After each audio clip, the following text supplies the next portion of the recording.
성경 말씀은 로마서 8장 5절부터 8절 말씀입니다. 우리 다 같이 읽도록 하겠습니다. 시작. 육신을 따르는 자는 육신의 일을, 영을 따르는 자는 영의 일을 생각하니 육신의 생각은 사망이요 영의 생각은 생명과 평안이라. 육신의 생각은 하나님과 원수가 되나니 이는 하나님의 법에 굴복하지 아니할 뿐이라. 할 수가 없습니다. 육신의 생각 있는 자에게는 하나님을 기쁘시게 할 수 없느니라. 아멘. 육신의 생각과 영의 생각이 있다고 합니다. 육신의 생각은 뭐고 영의 생각은 뭘까요? 그 전에 생각이라는 걸 한번 생각해 봅시다. 생각. 우리는 교회 다니면서 예수님을 믿으면서 하나님의 말씀을 주야로 묵상하는 것이 우리에게 복이 되는 줄 믿습니다. 그래서 생각을 참 많이 하셔야 돼요. 생각 없는 사람들은 문제가 있어요. 철학자는 이렇게 말하죠. 생각이 없으면 존재하지 않는다. 데카르트가 이런 말을 했거든요. 생각한다, 고로 존재한다. 이런 말을 했거든요. 우리는 생각을 참 많이 해야 됩니다. 의사 선생님이 그러시더라고요. 사람의 뇌를 보면서 생각 없는 분을 향하여서 뇌에 주름이 없는 신상품을 가진 분이다. 이렇게 말씀을 하시더라고요. 여러분, 우리가 생각을 많이 하셔야 뇌를 잘 활용하셔야 됩니다. 과거에 일본 사람들이 우리나라 식민지 할 때가 있었습니다. 그 식민 정책 가운데 정책의 방향 중 이런 것이 하나 있었습니다. 조선인을 바보로 만들어라. 이게 일본의 식민 정책이었습니다. 이걸 한자어로는 우민화 정책이라고 했습니다. 그래서 우리 조선인들에게 최소한의 교육만 시켰죠. 그저 조금 업무를 배우고 조금 숫자 개념을 알 정도. 그래서 자기들이 부려먹기에 딱 좋을 만큼 그렇게만 교육을 했습니다. 죄송합니다만 과거의 중세 시대에도 이런 종교, 이런 카톨릭 교회 교육이 있었습니다. 그때도 성경 말씀을 저는 지금 한글로 우리말로 말씀을 하고 있고 우리말 성경을 우리가 읽고 있는데 그때는 라틴어 성경이었습니다. 그래서 거기 있는 사람들이 라틴어를 배우지 않은 분들은 전혀 들을 수가 없고 이해할 수가 없었습니다. 그냥 신부님께서 라틴어로 성경을 봉독하시고 그냥 몇 말씀 하시는 강론하시면 그걸 그냥 뭔 소리도 모르고 들었습니다. 그리고 그걸 교회 다녀왔다, 성당 다녀왔다, 난 예배 드렸다 이렇게 생각하는 시절이 있었습니다. 근데 우민화 정책이 참 무서운 게 뭐냐면요. 거기에 한동안 우민화 교육을 받다 보면 그게 좋아요. 복잡하고 어려운 생각을 하지 않아도 되니까. 복잡하고 어려운 거는 일본 사람, 상사가 하면 되고 우리는 그냥 시키는 대로만 하면 속 편하고 마음 편하다. 이렇게 생각하는 생각이 있었어요.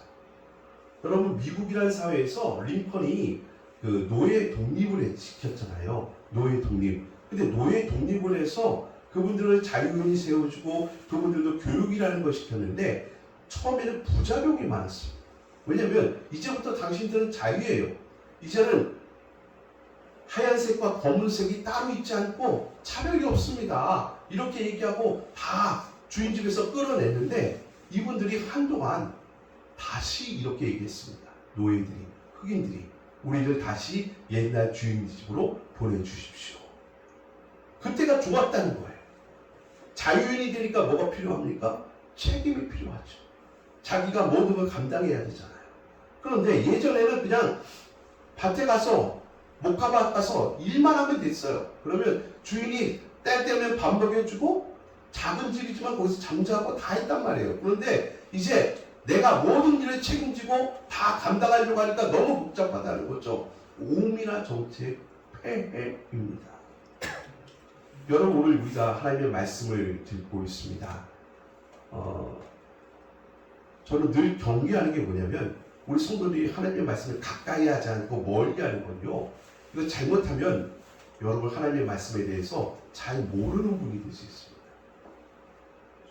저는 의도치 않았는데 우리 시대의 흐름이 자꾸 성도들이 하나님의 말씀에서 멀리 있고 특정한 설교에 흠취해서 이게 흠뻑 취해서 그걸 통해서만 하나님의 말씀을 들어요. 문제가 있어요. 우리는 왕 같은 제사장들이거든요. 여러분 모두에게는 다 스스로 하나님의 말씀이 열려져 있어요.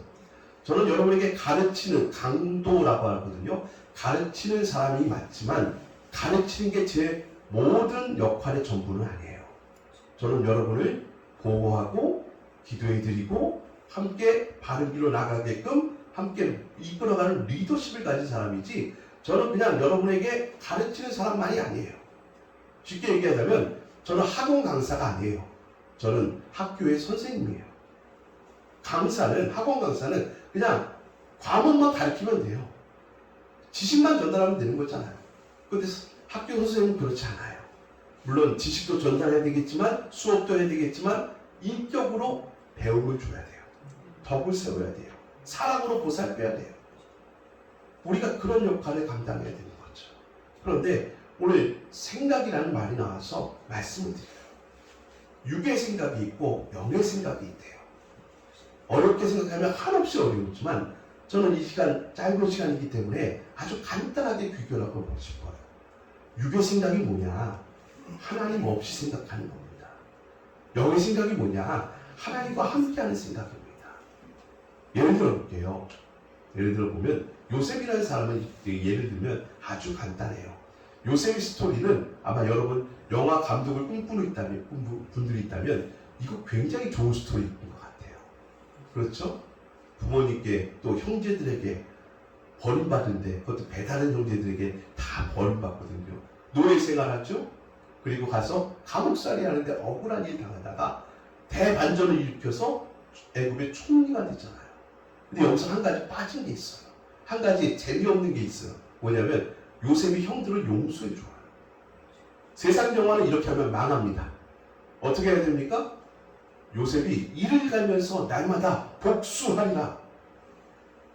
내 가만두지 않겠다. 나중에는 성공한 자가 되고 나중에는 이긴 자가 되어져서 통쾌하게 복수를 해줘야죠. 네? 여러분 영화를 좋아하십니까? 올드보이 보셨습니까? 올드보이의 최민식은 영화 내내 뭔만 생각합니까? 자기를 가둔 사람만 생각합니다. 다른 걸 하나도 생각하지 않아요. 오직 자기를 가둔 사람만 찾아내고 복수하겠다는 일념으로 그 오랜 시간을 보내요. 성경도 안 보고 영화도 안 보시면 도대체 통화가 안 되고 소통이 안 돼요. 친절한 금자씨를 보셨습니까? 친절한 금자씨도 마찬가지죠. 그 여자도 오로지 복수하겠다는 일념으로 그렇게 살아가는 거잖아요. 그래서 그 복수를 이루면 통쾌하게 여겨요. 그 복수 하나를 위해서 자기 인생을 포기해요. 자기의 앞날과 청춘을 포기하고 자기의 미래를 포기해버려요. 그래도 괜찮다는 거예요. 그분의 머릿속에 뭐가 있습니까? 그 원수밖에 없어요. 그 원수, 평생 그 원수를 때려잡는 거, 그거 하나만 가지고 살아가는 거예요. 그게 육신의 생각입니다. 근데 하나님의 생각은, 영의 생각은 뭐가 있느냐? 나와 그 사람과, 그렇죠? 나와 그 사람, 요셉으로 얘기해볼까요? 나와 형들과, 나와 보디발의 처와 나와 그 사이에 뭐가 있어요? 하나님이 계신 거예요. 하나님. 육의 생각은 하나님이 없죠. 나와 그 존재밖에 없는 거죠. 그런데 영의 생각은 뭐냐? 나와 그와 그 사이에 하나님이 있어요. 하나님. 전혀 다른 거죠.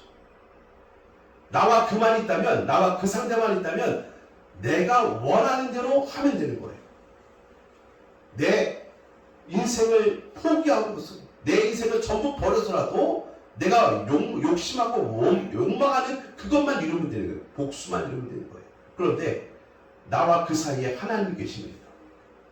그때부터는 내 마음대로가 아니에요. 나보다 더 크시니 하나님을 염두에 두어야 되고 하나님의 뜻이 내 생각보다 우선한다는 것을 받아들일 수밖에 없어요. 그게 영의 생각이에요. 영의 생각. 그 관점으로 한번 말씀을 보시도록 하겠습니다. 말씀을 보실까요? 사무엘상 18장 5절 14절 다윗의 얘기를 보실까요? 다윗의 얘기 보시면 5절 다윗은 사울이 보내는 곳곳마다 가서 지혜롭게 행하며 사울이 그를 군대의 장으로 삼았더니 온 백성이 합당히 여겼고 사울의 신하도 합당히 여겼더라. 지혜롭게 행하였다라고 말씀을 하고 있어요. 이 지혜가 뭐냐? 골로새서 2장 2절 제가 읽어드리겠습니다.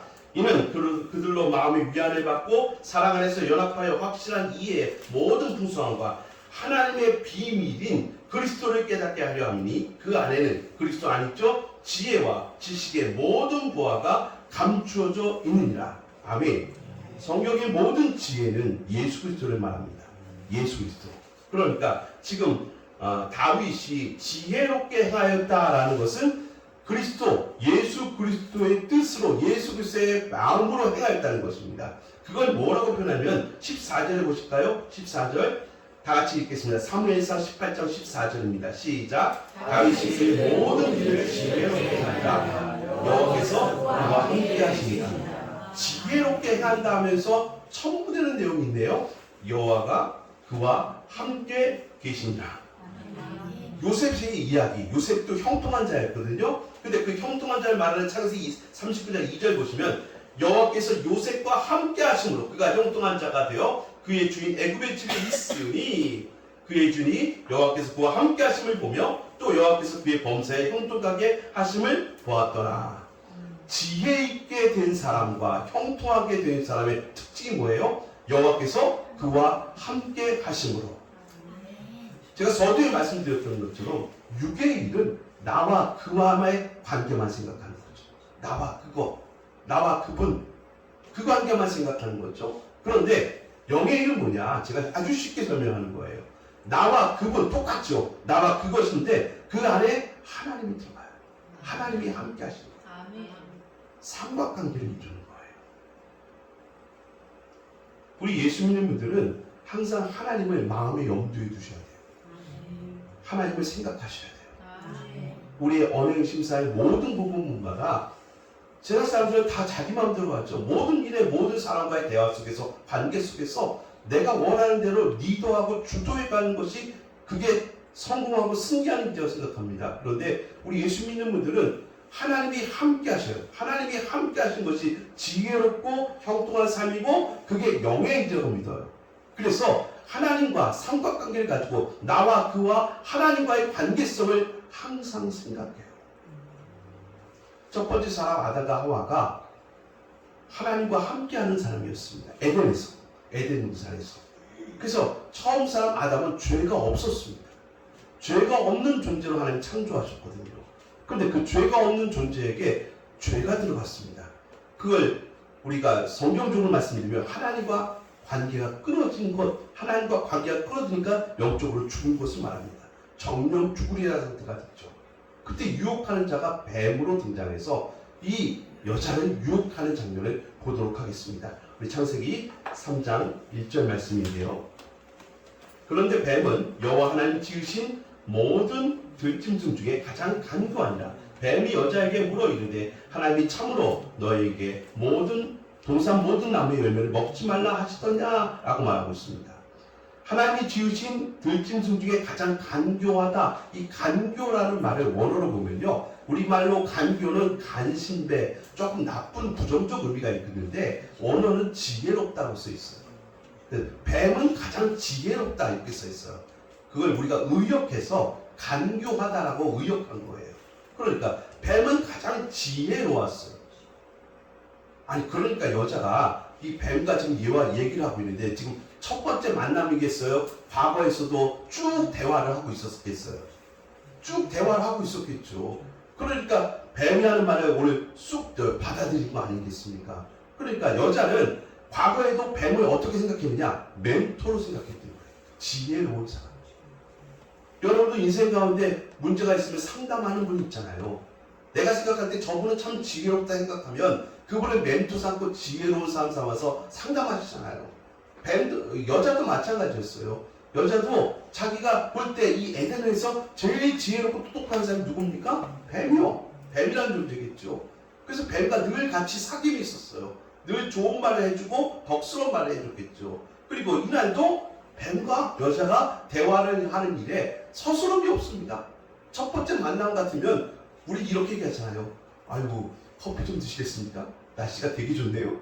첫인상부터 시작하는데 뱀은 여자는 지금 본론부터 시작하고 있다는 얘기는 처음부터 오늘 처음 만난 사이가 아니라 이미 오랜 기간 동안 관계를 맺고 있는 거예요. 그러니까 여자와 뱀이라는 존재는 관계를 맺고 있죠. 이게 나쁜 거 아닙니다. 근데 뭐가 문제예요? 하나님이 빠지면 이건 육신의 일이 되는 거죠. 하나님이 빠지면. 뱀이 하는 말을 보십시오. 참으로 너희에게 모든 동산 모든 나무의 열매를 먹지 말라 하시더냐? 하나님이 그렇게 하셨니? 라고 묻습니다. 그런데 뱀의 말을 자세히 보면 하나님의 말씀과 조금 다릅니다. 그렇죠? 뭐라고 했어요? 하나님이 참으로 너희에게 동산 모든 나무의 열매를 먹지 말라 이렇게 말씀하신 적이 없어요. 다만 선악을 알게 하는 나무의 열매만 먹지 말라고 하셨지 모든 동산의 열매를 먹지 말라고 하신 적이 없단 말이에요. 그러니까 뱀도 어떻게 얘기하고 있어요? 약간 바꾸어서 말하고 있어요. 변형하여서 말하고 있어요. 그랬더니 여자가 말하죠? 2절 뱀에게 말하되 동산 나무의 열매를 우리가 먹을 수 있으나 동산 중앙에 있는 나무의 열매는 여러분 선악과가 동산 중앙에 심겨진 게 맞습니다. 그런데 명확하게 말을 해야죠. 선악을 알게 하는 열매의 과실을 먹지 말라 이렇게 말씀하셨는데 그 말대로 하지 아니하고 그냥 동산 중앙에 있는 나무라고 했어요. 뭔가 조금씩 미묘하게 하나님의 말씀과 다르다는 것을 느끼시라는 뜻입니다.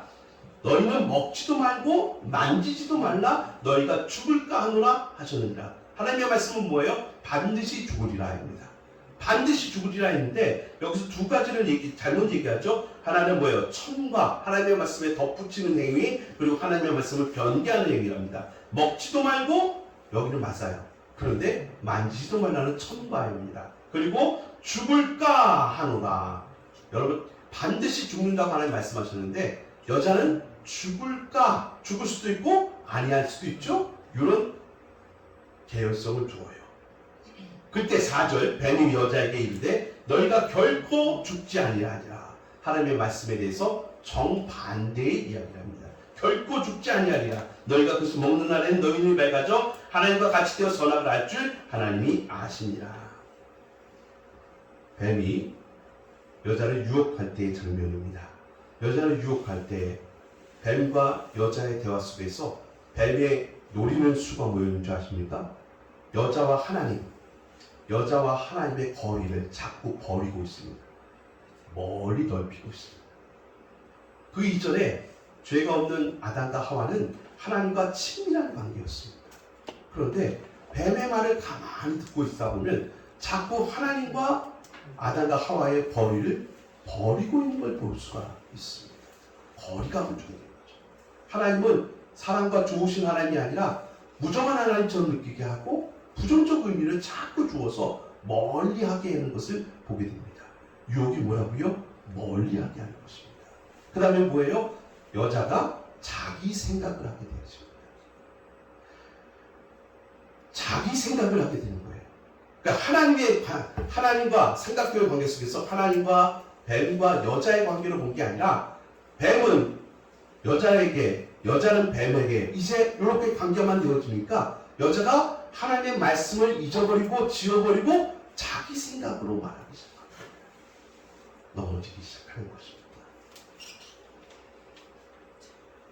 여러분 육신의 일은 어려운 게 아닙니다. 우리가 이런 일을 하지 말아야 된다고 말하는데 여러분 자칫 잘못하면 생각지도 말라 이렇게 오해하시면 안 됩니다. 우리 교회가 처음에 복음이 들어왔을 때 복음의 확산을 하기 위해서 오직 예수 믿고 천국 가세요. 예수 천당 부신 지옥 하면 우리 성도들은 한 목소리로 아멘 하셨습니다. 네? 여기는 신사적이라고 해서 아멘도 안 하잖아요. 네? 우리 성도들은 안 그러셨어요. 아멘 하셨어요. 이거 굉장히 좋은 일입니다. 그런데 어느 날부터 이게 욕심이 좀 지나치게 되어졌어요. 그냥 강사가 한 말씀만 하셔도 무조건 아멘 하는 거. 그게 믿음 굉장히 좋은 걸로 오해하고 착각하기 시작했어요. 여러분 강사가 한 말씀 하시고 설교자가 한 말씀 하시면 아멘 하셔야 되죠? 아니 아멘 하셔야죠. 그러니까 아멘 하셨으면 어떻게 해야 됩니까? 과연 그 말씀이 그러한가 하고 상고하셔야 되겠죠? 집에 가셔서 성경을 열어보셔야 되겠죠? 그 말씀을 먹으면서 내 말씀으로 삼으셔야 되겠죠? 그 과정이 없어지기 시작했습니다. 그게 오늘까지 이르렀습니다. 우리의 신앙생활의 패턴을 가만히 보시면 여러분만 아니라 우리 조국교회 패턴이 지금 잘못된 게 바로 이 부분이죠. 주일날 열심히 교회 오십니다. 비가 오든 이런 연휴 기간이 있든 여러분 굉장히 열심히십니다. 잘하셨습니다. 열심히 오셔서 하나님 말씀 경청하십니다. 딱딱한 의자에 앉으셔서 30분이 됐든 1시간 됐든 설교자의 설교 말씀을 잘 듣습니다. 잘하십니다. 이 말씀을 듣고서 예배당 문을 나서시면서 어떻게 하십니까? 할 일 다 했다라고 팡 하고 닫으십니다. 안 됩니다. 그게 바로 하나님과 나 사이가 멀어지게 되어지는 것입니다. 저는 여러분에게 말씀드렸잖아요. 교사예요. 선생이에요. 교사로서 선생에게 여러분에게 가르치는 것은 여러분에게 드렸던 말씀은 그걸 가지고 귀로 들었기 때문에 다 외웠다 아니잖아요. 우리는 학교 다닐 때 많이 경험해보지 않았습니까? 선생님의 강의를 수업을 듣고서 그냥 거기서 듣고서 막 끝나는 학생이 어디 있습니까? 철저하게 예습 복습하고 반복해서 그 선생님의 말씀을 내 말씀으로 내 마음에 딱 새기려고 얼마나 많이 노력을 했습니까? 그런데 예배당에 와서는 어느 순간부터 이 기본적인 원칙이 무시되어지기 시작했습니다. 그러니까 우리가 육신의 생각을 합니다. 하나님과 나와 그것 관계의 삼각형 관계를 생각하셔야 되는데 어느 순간부터 예배당 문을 나서는 순간부터는 하나님이 자꾸 거리감이 되어지고 멀리 느껴지고 하나님을 생각하지 않으려고 하고 나와 그 사람의 관계만 집중하게 되어진다는 것입니다. 예수를 팔았던 제자 가룟 유다라는 제자가 있었습니다. 가룟 유다라는 제자는 원래 예수님과 거리가 굉장히 가까운 사람이었습니다. 이분은 12제자 중에서 회계 맡은 사람이었습니다. 돈통 맡은 사람이었어요. 여러분 돈통은 아무나 맡기는 거 아니죠? 정말 믿을 수 있는 사람에게 맡기는 거잖아요. 그러니까 회계를 맡은 사람이었습니다. 그런데 어느 날 마귀가 이 사람에게 이상한 생각을 집어넣었습니다. 여러분 주보를 보실까요? 요한복음 13장 2절 말씀입니다. 요한복음 13장 2절 말씀. 우리 같이 읽겠습니다. 마귀가 시작. 마귀가 벌써 시몬의 아들 가룟 유다의 마음에 예수를 살려는 생각을 넣었더라. 아멘. 이 사람은 열심당원이었습니다. 열심당원은 뭐냐면 애국지사라는 뜻입니다. 독립투쟁 이거 붙였던 우리 독립투사들 아시죠? 이분들과 똑같은 게 열심당원입니다. 그 당시에 우리처럼 이분들도 로마의 식민지 하에 있었잖아요. 그러니까 이분들의 목적은 오로지 국가의 독립이었어요. 우리가 빨리 이 로마의 독립 식민지에서 벗어나는 게 이분들의 목적, 그분들을 열심당원이라고 그랬습니다. 우리 식으로 말하면 독립투사예요. 좋은 겁니다. 나쁜 거 아니에요. 그런데 가룟 유다의 마음속에 마귀가 예수를 팔려는 생각을 벌써 집어넣었다고 합니다. 여러분 독립투쟁하는 거 좋은 거죠. 그래서 제가 얘기하잖아요. 이게 나와 그것과의 관계만 1대1 요구 관계만 되면 안 된다고요. 뭐가 된다고요? 삼각형 관계. 하나님. 나와 독립투쟁과 하나님, 예수님 요 관계 속에서 생각하셔야 되는데 가룟 유다는 요 관계가 너무 강력했어요. 그래서 이분의 목적은 예수님의 제자가 되어져서 자기의 목적, 열심당원의 목적이죠. 독립투쟁하는 일에 예수님과 함께하고 싶었던 것입니다. 그런데 예수님의 사역을 가까이 할수록 더 예수님과 동행할수록 예수님은 나라가 독립하는 일에는 관심이 없으시고 오직 하나님 나라, 죄를 사하는 문제, 구원과 생명 주는 문제, 영혼을 구원하는 문제만 집중하셨어요. 그러니까 열심당원이었던 가룟 유다의 마음속에는 자기의 목적이 뭐라고요? 예, 나라를 독립시키는 일. 그런데 어느 순간부터 예수님과 거리감이 있게 되는 겁니다. 왜? 예수님께서 여기에 마음을 두지 않았습니다. 거리감이 느껴지는 것입니다. 그때 마귀가 예수님을 팔려는 생각을 집어넣게 됩니다. 예수님을 팔아먹겠다. 왜? 자기의 목적과 자기의 취지와 전혀 맞지 않는 예수님의 행보를 보면서 적잖이 실망한 거죠. 과거에 사랑했던 것이 미움으로 바뀌었습니다. 이제는 사랑의 존재가 아니라 애증의 존재, 미움의 존재가 되는 것입니다. 여러분 이 이야기는 참 우리에게 시사하는 바, 교훈하는 바가 많습니다. 여러분과 저는 하나님과 우리 사이입니다. 교회와 나와 하나님, 교회와 목사님과 하나님, 교회와 또 성도와 하나님, 이 관계 속에 있잖아요. 그런데 여러분 어느 순간부터 하나님과 거리감이 있어지는 순간이 혹시 온다면 그때가 참 조심해야 됩니다. 하나님과 거리감이 생기면 목사님과 성도와 성도 요거밖에 안 남아요. 그러면 내 생각이 하나님의 뜻보다 훨씬 더 커버립니다. 훨씬 더 커버리는 거예요. 가룟 유다가 적잖이 실망한 상태 가운데 마귀가 거기에 예수를 팔아버려라 하는 생각을 갖습니다. 왜요? 자기의 뜻과 함께하지 않으면 이분법이 되는 거죠. 흑백 논리가 되는 거죠. 이제는 내 편 아니면 적이 되니까 그렇습니다. 내 편 아니면 적입니다. 참 무서운 생각이죠.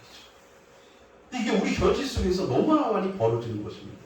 내 편이라고 생각했는데 어느 날 내 편이 아니면 뭐가 됩니까? 적입니다. 제일 미운 사람이 되는 거예요. 하나님과의 관계 속에서 바라보지 아니하면 이런 일이 비일비재해요. 그리고 이 생각을 이기지 못합니다. 실천에 옮기게 되는 거죠. 가룟 유다는 그렇게 비극적인 인생으로 갑니다. 여러분과 저는 어떻게 합니까? 마귀가 가룟 유다를 유혹했는데 우리라고 유혹하지 않겠습니까? 똑같이 유혹하고 더 많이 유혹하겠죠. 우리에게도 이런 시간이 있습니다. 이런 어려움의 시간, 위기의 순간이 있다는 것입니다. 그때 우리가 할 일이 무엇입니까? 하나님, 나와 그분 사이의 관계 속에서 오히려 하나님을 더 당기셔야 됩니다. 내 생각보다는 하나님의 생각을, 하나님의 입장을, 하나님의 마음을 더 많이 생각하셔야 됩니다. 사실 논리적으로는 어렵지 않습니다. 그러나 실생활 속에서는 이 못된 자아가 너무나 큽니다. 남자들은 자존심 무너지면 못 삽니다. 누가 내 자존심 건드려요? 못 살죠. 그런데 그 내 자존심보다도 하나님을 먼저 생각하셔야 돼요. 여자도 그렇지 않습니까? 여자분들도 감정 상하면 못 살지 않습니까? 배신당하고 저 사람이 날 사랑하지 않는다고 느껴지면 못 살지 않습니까? 그런데 그 순간 하나님이 떠오르셔야 되고 하나님과 나와 그 사람 사이의 관계 속에서 이것을 생각하지 않으시면 큰 문제가 될 수 있습니다.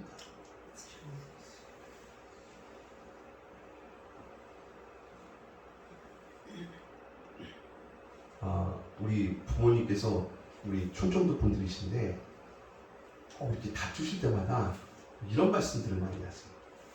쓸데없는 말을 하고 있다고. 쓸데없는 말 하시다. 우리 아버님이 그 말을 굉장히 잘 쓰세요. 쓸데없이 말이 하는 쓸데없다는 말이 충청도 사투리도 아닌데 그 말을 너무너무 잘 쓰셔가지고 제 뇌리에 박혀 있어요. 쓸데없는 생각을 뭐라고 부르는지 아십니까? 염려라고 부릅니다. 염려. 쓸데없는 생각. 염려입니다.